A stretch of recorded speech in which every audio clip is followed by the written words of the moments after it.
But I'm going to start at the extreme right side of the curve, what we call a dreamer bulk, or also called the seafood diet. You see the food and you eat it. And this is what I would say I did for my first successful bulk, meaning successful that I was able to build a lot of muscle. Not so successful in that I also gained a ton of fat in the process, but it was really the first time I was ever doing it that way. The first time I was ever intentionally eating to gain weight in my entire life. Wits and Weights community, welcome to another solo episode of the Wits and Weights podcast. In our last episode 107, The Secrets of Zero Injury Running While Optimizing Body Composition with Louise Valentine. Louise and I discussed some new and exciting strategies and considerations for female and endurance athletes, in particular, women 35 and beyond who love to run and want to improve their body composition. So go check that episode out. Today, for episode 108, how to build muscle without getting fat. We are re examining the science of building muscle without accumulating unnecessary body fat. And there's a new study that just came out this year, literally last month. We're going to find the sweet spot between the you got to eat big to get big dreamer bulk crowd and the maingain slash gaintain crowd so that you have that optimal caloric surplus for muscle gain.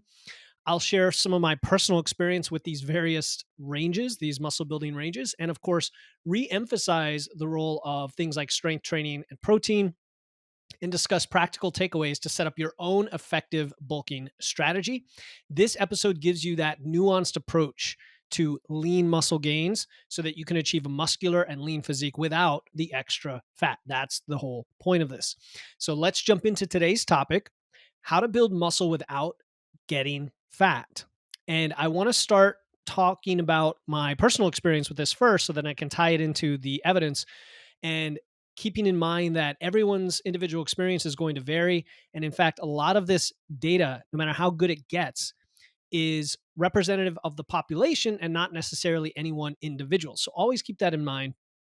But I'm going to start at the extreme right side of the curve, what we call a dreamer bulk, or also called the seafood diet. You see the food and you eat it. And this is what I would say I did for my first successful bulk, meaning successful that I was able to build a lot of muscle. Not so successful in that I also gained a ton of fat in the process, but it was really the first time I was ever doing it that way. The first time I was ever intentionally eating to gain weight in my entire life. This was back in the 2020 timeframe. And I had been introduced to Starting Strength, for example, which famously talks about the GOMAD diet, the gallon of milk a day. And to be fair to them, that's geared toward younger males in their 20s who are quote unquote hard gainers and just need to gain a bunch of weight. Nonetheless, I took those ideas to heart at the time because I didn't really know what I was doing on the nutrition side, but I was lifting with progressive overload. I was using the compound lifts. I was working out 3 or 4 days a week. And I just started eating everything. I started drinking milk, putting milk in my protein shakes. We're talking whole milk, eating anything processed, otherwise, didn't matter.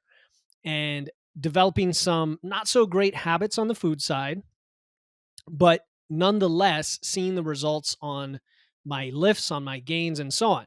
Now, one of the cool things about gaining weight is that in addition to the anabolic effect of gaining weight for building muscle, you will also find an improvement in your leverages from building muscle. And I was reminded of this a couple times this week, once by my client and friend, Tony, who is going to be on the show soon, actually, where he talked about how the levers changed after he went through his successful 6-week cut with us working together, and how they started to change as he got off of that and started to gain weight again.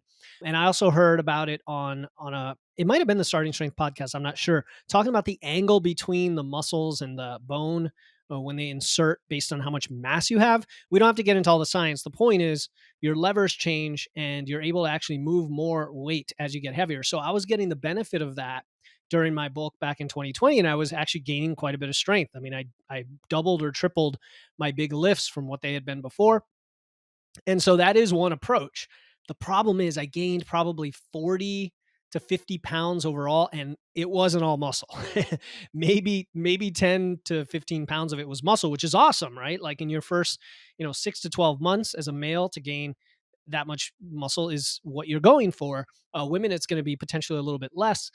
And the problem is now is sitting with this extra body fat, which expressed itself in my physique, right?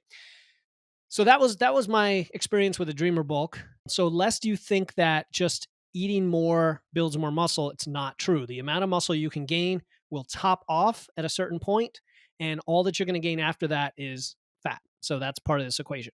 Now let's go to the other extreme, which is the idea of trying to build muscle while not gaining any fat at all by maintaining your weight, or maybe being in the tiniest surplus, of like of like 50 calories a day or something, which is barely a surplus. Your body hardly knows it, and you might gain weight over a long period of time, but it will look like you're hardly gaining weight. Some people call this lean taining or main gaining, or I think, or gaintaining. I don't know. There's a whole bunch of words for it.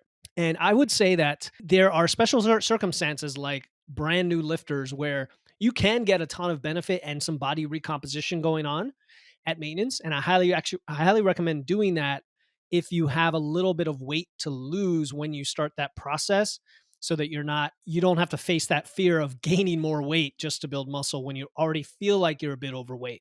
It's more of a psychological thing.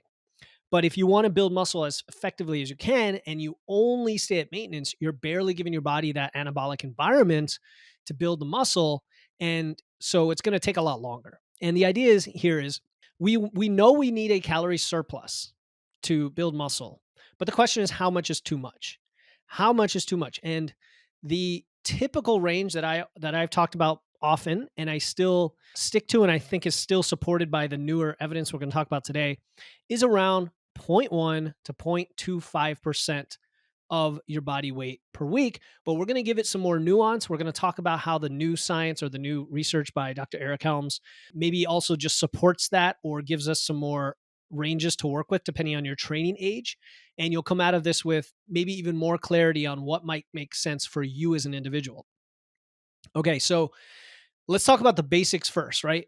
A calorie surplus is definitely needed to grow your muscles for hypertrophy, for strength, all of that, but it has to be finely balanced. We just talked about the range of the 0.1 to 0.25%, which for some people might seem actually too slow, right? Like the 0.1%, if you're, let's say, 200 pounds, what does that come out to be? 0.2 pounds a week, or less than a pound a month. And I actually had Andy Morgan on my show a while back, and he was talking about a ballpark of 2 to 3 pounds a month for males. He worked primarily with males who are probably around anywhere from like 160 to 190, kind of the average height, average weight, gaining 2 to 3 pounds, which is more in the 1.23% range, or not. I'm sorry. Yeah, scratch that. More in the 0.4% range a month or a week. 0.4% range a week to get that 2 to 3 pounds. I'm sorry I'm throwing all these numbers at you. It's not going to matter. We're going to come out to very clear recommendations in a moment here. So you can make quick gains by eating in this upper range, but you're also going to gain fat, whereas the lean gains, or not the lean gains, the lean taining might not build enough muscle. And so we want to lean gain, right? We want to be kind of in that sweet spot of lean gaining, maximize your muscle, minimize your fat. So there is a new study that came out, and this is what I want to get to and what drove me to create this podcast episode and revisit this. A new study came out in August 2023 by Dr. Eric Helms et al. And by the way, Eric was on the show as well, and I would love to have him on again. I'll have to reach out. But the study was effect of small and large energy. Let me say that again. Effect of small and large energy surpluses on strength, muscle, and skin fold thickness. So just look at the title. Effect of small and large surpluses. So we're talking either, very, very lean to no gain versus a larger gain on strength, muscle, and fat. So skin fold thickness is a way to measure body fat.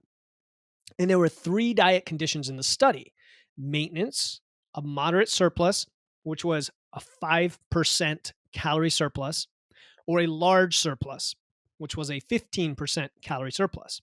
And they wanted to see the different impacts of calorie intake on muscle and fat gain, but they were also measuring like 1RM, I think it was back squat strength.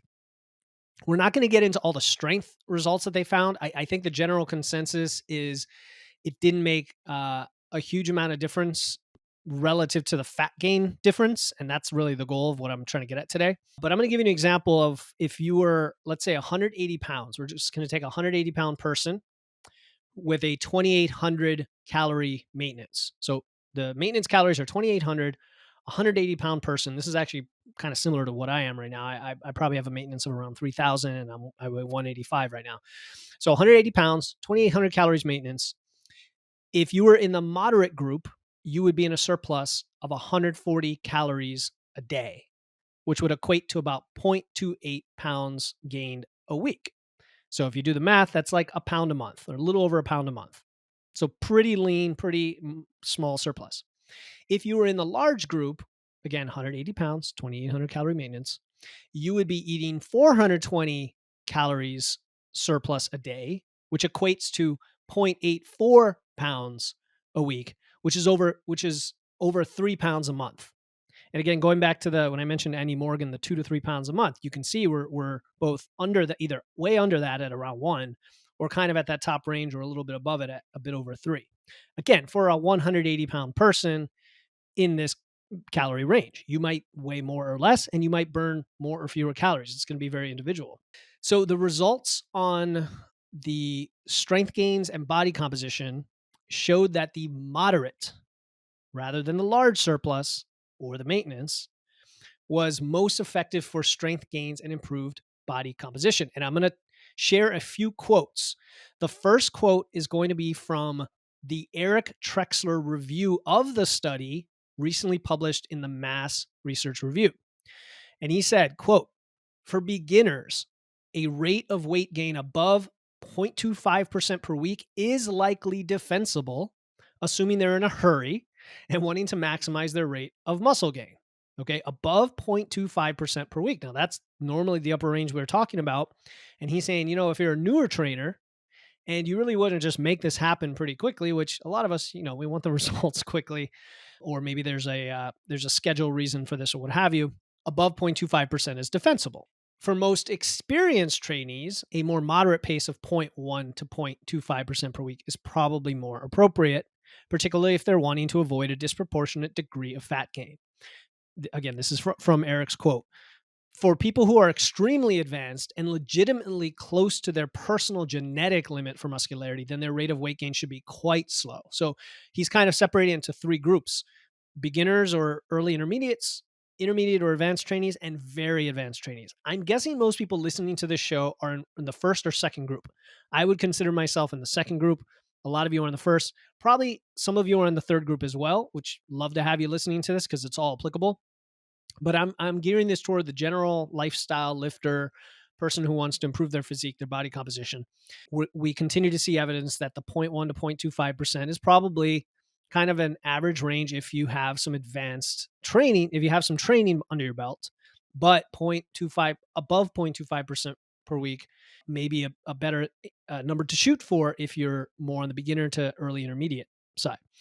Okay, now switching to the study itself, the Helms study, Helms et al., a whole bunch of researchers on the paper. He said, I'm going to share the 3 key points from the study and then the quote from the conclusions. Okay, and I definitely encourage you to go look at the study itself if you want to get all the nuances, because there were some limitations here. It was done during COVID. They had some people drop out. There are a whole bunch of limitations that we always have to consider when it comes to these things. But here we go. The key points. Number 1, when assigning intended energy surplus sizes of 5 to 15%, faster rates of body mass gain primarily serve to increase the rate that fat mass accumulates, rather than increasing rates of hypertrophy or strength gain. So that's really important. So the 5 to 15% range, which was the moderate to the large group, mainly what he's saying is the faster you go, the more fat you're going to gain without any extra strength or muscle gain. Very important. Key point number 2. It is possible, however, that faster rates of body mass gain could enhance hypertrophy to some degree if a sufficient training stimulus is provided. So this is really interesting because he's not really distinguishing training age. He's just saying that in general, maybe you could go faster, but you really have to have a solid training stimulus, very effective programming, sufficient intensity with your lifts, sufficient volume for you, where you're actually getting the growth that you intend. Otherwise, it's sort of going to waste, isn't it? And that's where the extra fat mass comes in. Your body wants to partition those nutrients for the purpose that you're telling it you need it for. And that's where the muscle building signal comes in. Key point number 3. While further work is needed, if a sufficient training stimulus is provided, the rate of body mass gain that will best support hypertrophy is likely individual. Rates may be influenced by prior training experience, hereditary factors which influence one's potential maximum rate of muscle gain, and other variables, sleep, stress, etc. Now, doesn't that sound familiar? Isn't that what we talk about all the time on this show, that there are so many factors that affect your expenditure, your ability to build muscle, your personal results, and it really comes down to figuring out what that is for you by giving it a shot, by experimenting. And this evidence we talk about on the show is simply a starting point. It gets you in the ballpark, knowing that it could go swing in either direction, sometimes quite severely if you are an outlier. If you are an over or under responder, for example. He even mentioned the hereditary factors. It's true. Some of us just have a better genetic roll of the dice, and some of us less. It's not an excuse. It's just we have to understand what it gives us in terms of these ranges. Okay, and then finally, in the paper itself, the conclusions state, quote, ultimately, we recommend conservative energy surpluses scaled to your training experience of, so here are the surpluses they recommend, of 5 to 20% over maintenance energy, or rates of weight gain of 0.25 to 0.5% of body mass per week, scaled to training experience, such that more advanced trainees consume smaller surpluses and gain weight more slowly. Okay, so far we're hearing a consistent message that if you have more training under your belt, you're simply not going to be able to gain muscle as quickly. There's diminishing returns the more muscle you've already built. And that means you don't want to have as large of a surplus because you're going to gain more fat than a newer trainee as far as the ratio of fat to muscle. Okay, what does this mean for your personal muscle building or bulking strategy? It seems that all of this evidence continues to support a gain of around, I'm going to say, 0.2 to 0.3% of body mass per week. Okay, I think Trexler mentioned that range in there as well. I think it's a good range. It gets you sort of on the top side of that 0.1 to 0.25. It pushes it kind of on the top side of that, pushes you a little past that upper range, and gives you that sweet spot of 0.2 to 0.3% of body mass per week as a generalizable sweet spot for gaining muscle without gaining too much fat. Because again, an aggressive surplus beyond this will lead to quicker or may lead to just slightly quicker muscle gains, but you're going to accumulate fat. And at some point, it's just going to be mostly fat, right? So you want to hang around that and not get too impatient, knowing that it takes time to build muscle. It's way easier time-wise to cut fat. Psychologically, it's a different story. But time-wise, it's way easier. So you kind of have to balance the two. You could say, I'm going to go a little bit more aggressive because I'm just not sure. And I want to see how my body responds. And I'm going to train really hard and see what happens. And then I'm willing to take the risk that it's going to take a bit longer to just cut the fat later. And that's fine. That's your choice to do.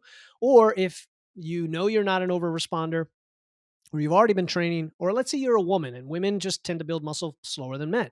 You may say, you know what, I really don't want to be in that aggressive bulking phase range. I'm going to stick around 0.25%, 0.3% body mass per week. And I think that's a great number. I really do. I've often recommended to newer male lifters to go at around 0.35, 0.4% on the upper end. And I've done that myself with pretty good results. And that's just that's for me. So I ensure that I gain as much muscle as I can, knowing that I might gain a little extra fat. But for others, I would say keep it around 0.25%. You're golden. Again, as a starting point. Now, there is a massive role of strength training alongside your nutrition that we just alluded to when Dr. Helms mentioned the training stimulus and its importance to this whole thing. It's a very crucial role.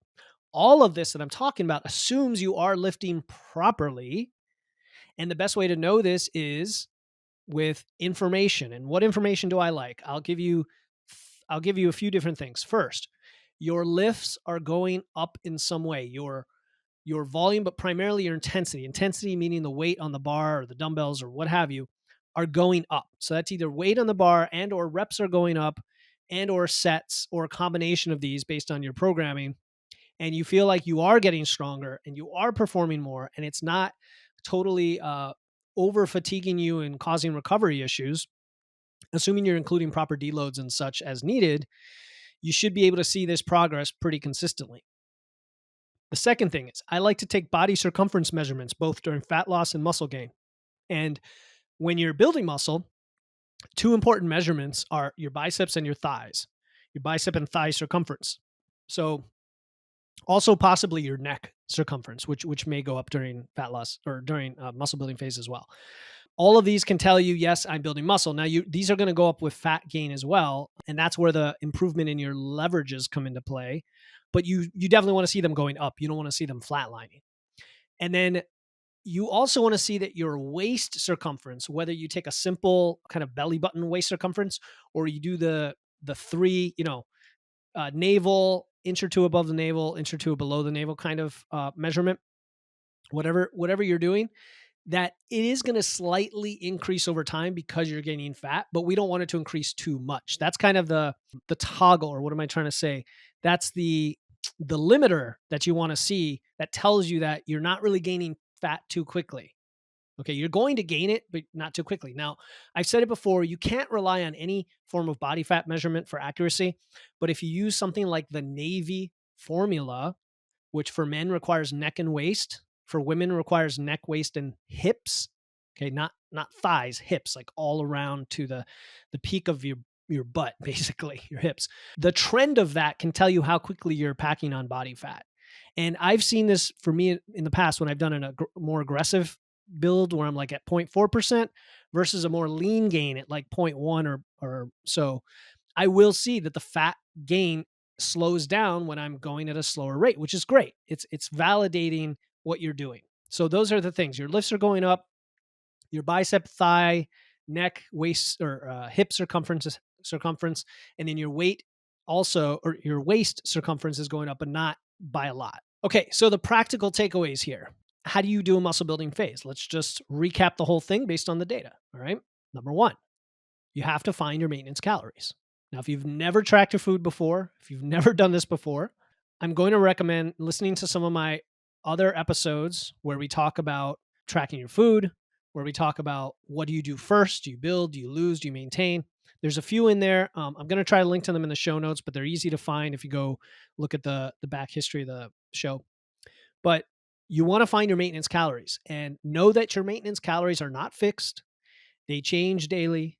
And in my opinion, the best way to find that out is to use MacroFactor. That's an app called MacroFactor, all one word. Download it if you're a new user that's never used it before.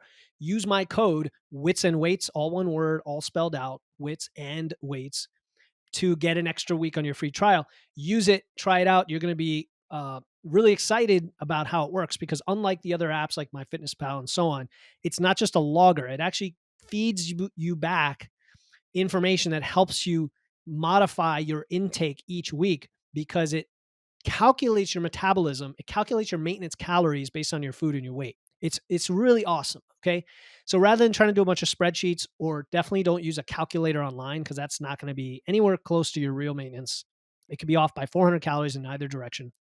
Use MacroFactor, find your maintenance, log food for about 3 weeks. You'll log your weight every day and you'll have a pretty good number to start from. So do that first, and then you want to set your target and set your rate. Okay. So how do you set your target? The way I like to do it is I don't like to just pick a number out of the sky. I like to pick a duration and based on the rate, set the target. So I've said this before on the show, and if you haven't heard this before, it takes time to build muscle. And so you want to spend time building muscle for multiple reasons. One reason is because you want to get that win of actually seeing a meaningful change in your physique. And the other is just the sheer time that it takes, okay, versus fat loss. So I would assume 6 to 9 months of building or bulking or improvement, whatever term you want to use, 6 to 9 months. So we're going to assume that you're 180 pounds, right? And let's say you want to build for 6 months. And it's a good time of year, right? Because it's what almost this episode's coming out almost October. So November, December, January, February, March, April. That takes you all through the holidays and winter, and then you could do a cut or mini cut going into summer. Maybe it's tiny bit later than you would normally want, but it's in the ballpark. So assume 6 months. Now let's go with the rate we talked about before, the new sweet spot rate that I mentioned from all of this evidence, 0.2 to 0.3% a week. So if you pick a number in there, it comes out to around a half a pound a week if you weigh 180 pounds. So I always like round numbers, just easier to think about, easier to follow. It doesn't have to be down to a decimal. Half a pound a week. All right. So half a pound a week for 6 months and a few extra weeks beyond that gets you 15 pounds. Again, rounding up. So we're going to go from 180 to 195 pounds in 6 months, right? And that's 6 months. Maybe you want to go for 9 months. That's fine too. Maybe you want to build for a year. So our target weight is going to be 195 pounds. Our target rate of gain is going to be 0.5 pounds a week, which is around 0.25% or so. Maybe it's like 0.27%, but again, we're rounding. And then what you're going to do is just set your targets for calories based on that. So a half pound a week is going to be about 250 calorie a day surplus. Okay, nice round number. Then every week you're going to adjust that based on what is happening to your body. And again, the best way to know this would be to use something like macro factor, which will tell you, hey, your expenditure has gone a little bit up or gone a little bit down this week.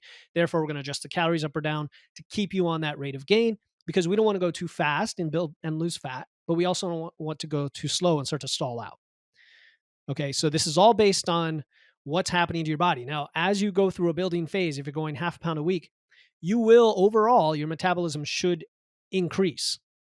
Unless your activity level just goes way down, like if you go from 15,000 steps a day down to 3,000 and it kind of offsets the building, if everything else stays the same, your expenditure should be going up. This is like the opposite of, not the opposite, it's metabolic adaptation, but in the opposite direction as what happens during fat loss when your body adapts. So you're going to have to eat more and more food over time. Most people don't really complain about this, but if you're, a bigger person who has to eat a lot of calories, eventually it could become a little bit tedious, just like fat loss does, right? Psychology. So what do we set for our targets? Well, if you're using macro factor, it's going to give you appropriate targets based on the evidence. But if you're doing this by hand, we're going to go back to the simple rules of thumb. Protein, 0.8 to 1 gram per pound of your target body weight. Well, if your target body weight is 195 pounds, we're going to shoot for 160 to 195 grams of protein. Fat, I like to peg it at about 30% of calories. You could go as low as 20%. Either way, the 20 to 30% leaves plenty of room for carbs for the rest of your calories. So don't overdo it with protein and not leave enough room for carbs. Don't overdo it with fat, like at the keto range where you're up at 50, 60%. I mean, you can, but it is going to then eat into your carbs and limit your ability to build muscle, because carbs are muscle sparing. They give you energy, they give you recovery, they allow you to lift more. And we know from the evidence that a standard higher carb diet or average carb diet is going to be more effective for muscle building than a keto style diet. And then finally, we have meal timing. Just very simple rule of thumb. 4 to 5 meals a day that have protein is probably what you're going to need at a higher calorie level to get your surplus in. 4 to 5 feedings of protein a day, and then some protein and carbs around your workouts. Okay, this is totally up to you. I know some people like fasted training. I think in general, for most people, you're gonna progress more and get that bigger stimulus if you are fed when you train. Another reason to do that, going back to what Dr. Helms said about the training stimulus being very important. So some protein, some carbs around your workouts, before, after. I've given more specific recommendations in the past, but I'm just generalizing here that you want to be fed for your workouts. Okay, so there you have it. A moderate calorie surplus of 0.2 to 0.3%, balanced set of macros, sufficient protein, sufficient carbs, targeted high stimulus, effective strength training with progressive overload. These are all the keys to unlock muscle gains without gaining excessive fat. And as with any physique engineering strategy, the principles, as you can tell, are straightforward. They really are. They're pretty simple. And the challenge is going to be in applying them, being consistent, putting in the reps, and probably most importantly, making adjustments for you, your results, and your lifestyle. So if you prefer a faster rate and you're comfortable with the extra possible fat gain, just in case that you're an over responder, or if you know you are, then give it a shot. Like experiment with it. N=1. Experiment with yourself.